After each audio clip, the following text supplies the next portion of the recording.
Hello, I'm Trevor. After the numerous complaints about this particular World Cup ball in South Africa, I've been asked to give my opinion. Looking at the ball, it looks a pretty ball, but I can tell just by the feel that it will not perform well. It has, in my opinion, up to 12 different colours, possibly 10 to 12 different colours, which makes it look well. However, just by the feel, I can tell it will not perform well. And as far as I can see, there are two faults with it. One major fault and one massive fault. Now the name of this ball is the Jubilani, which means to celebrate. I'm afraid, just by feeling it, there is nothing at all to celebrate about this ball. And as far as I'm concerned, it is only fit for the rubbish bin. Now what makes me qualified to come out with a statement like that?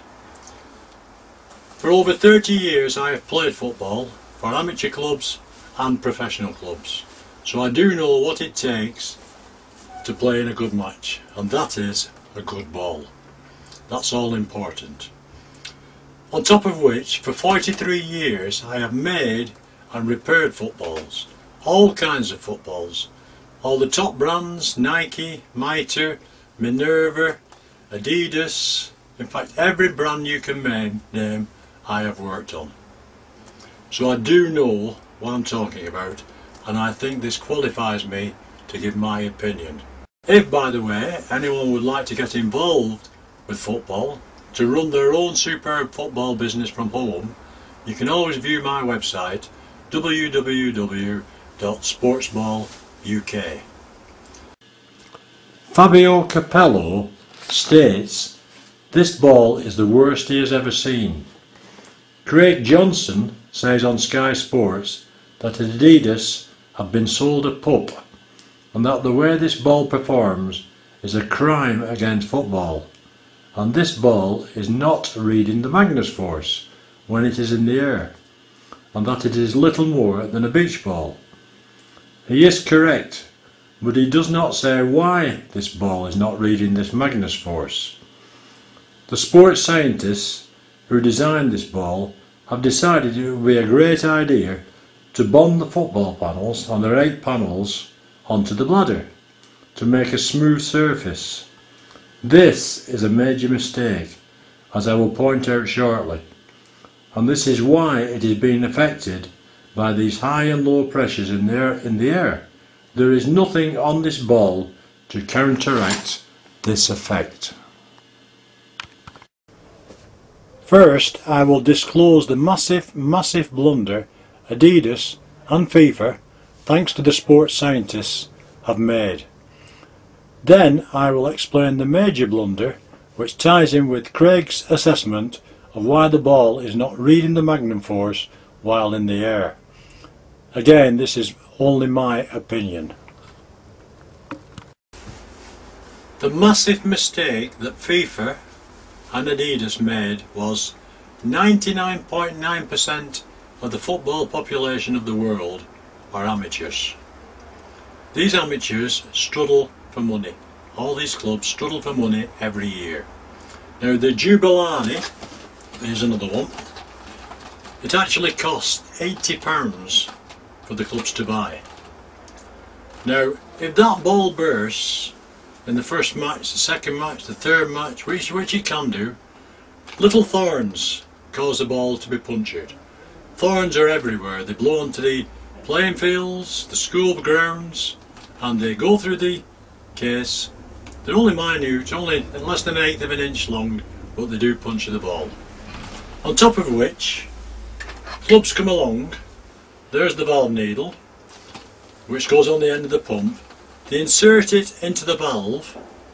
Now a lot of clubs, instead of wetting it with a glycerine or washing up liquid, they force it in.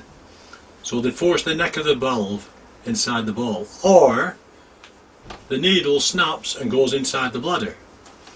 Now unfortunately with this Jubilani, the panels are not stitched, they're actually glued on the bladder. I'll show you what happens. That is a bladder. A panel, I'll get a coloured panel just to show you.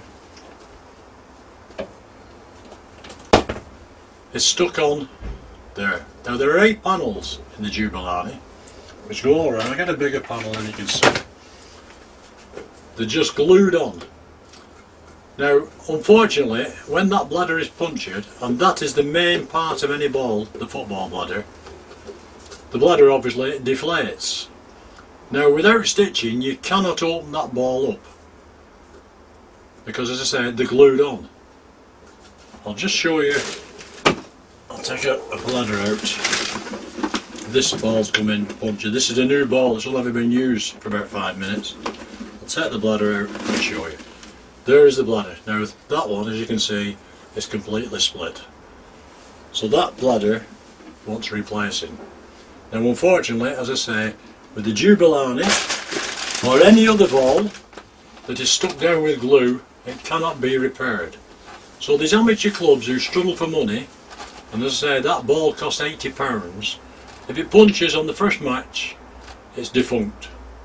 It cannot be repaired. So therefore they have to go to the shop and buy another one. As I say, it's £80 a time. Amateur clubs cannot afford it. It's the equivalent to someone coming out, for say Henry Ford coming out with a £20,000 car, and if he gets a little knock or a puncture, the chap goes back to the garage and has been told, sorry, cannot be repaired, you'll have to buy another one. So obviously amateur clubs are not going to spend £80 on a ball that cannot be replaced or repaired. That is a massive, massive mistake by FIFA and ADIDAS. I cannot understand why anyone at ADIDAS has not picked up on this. So obviously it's going to affect sales worldwide, which is a shame really, because ADIDAS are a very good firm. They came out with quite a few World Cup balls that were pretty good. They should have stuck with that design and that construction, probably just altering a little bit by the name or different coloured panel, but once you've got an excellent product, stick with it. Do not go into something which is beyond the realms of fantasy. It's wonderful if you can get a ball that will never ever be repaired, have to be repaired, never punctures, never goes out of shape, but unfortunately this is not the case.